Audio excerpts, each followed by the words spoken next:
viral yang agak orang cakap jangan cabar orang KL. Betul, jangan cabar orang KL.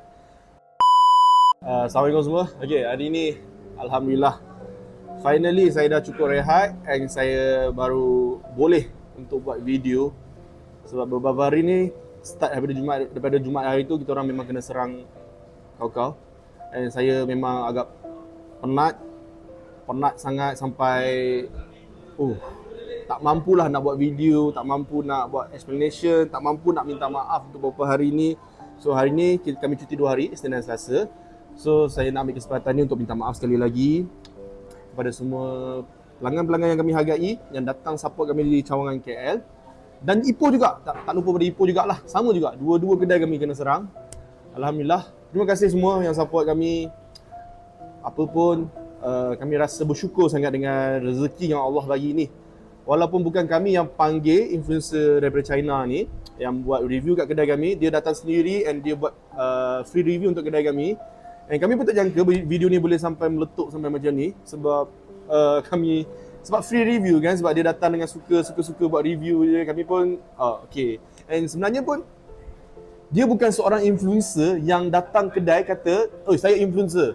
Saya nak makan, boleh tak saya makan free? Sebab saya punya followers ada 950k." Tak, dia bukan macam tu. Sampai saya bagi diskaun kat dia pun dia tak nak. So influencer ni pun saya tak jangka boleh meletup sampai macam ni. Sebab saya rasa dia bukan main untuk buat review makanan saja. Dia pun review macam-macam juga, tempat lah apalah. So unexpected, sangat unexpected. So saya minta maaf sangat-sangat sekali lagi kepada semua customer saya. Mungkin ada yang kecewa, yang tunggu lama semua. Hari Jumaat kami kena serang memang tanpa kami prepare apa-apa. Hari Sabtu kami dah cuba prepare double tapi kecunang juga. Hari ketiga Ahad kami memang prepare. Alhamdulillah saya yang prepare everything awal and sangat-sangat well. Hari Ahad saya rasa tak banyak komplain.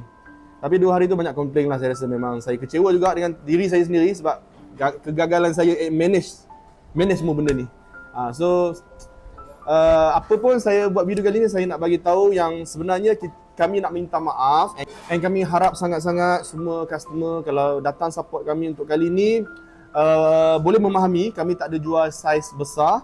Kami nak buat semua sama je, saiz kecil, special, ada sosis, ada normal, ada ikan masin ada. Cuma tak ada kata nak extra ayam, tak ada saiz besar. Sebab apa? Sebab bila kita nak masak saiz besar ni, kita kena ambil masa yang lama. So kami tak nak customer yang menunggu lama. So kami nak mempercepatkan proses ni, semua orang dapat makan, semua orang dapat rasa nasi ayam klepot kami. So kami buat semua saiz sama sahaja, saiz kecil sahaja. Tapi nak ada ikan masin boleh, nak ada sosis boleh, nak ayam sahaja pun boleh, tak ada masalah. Okay?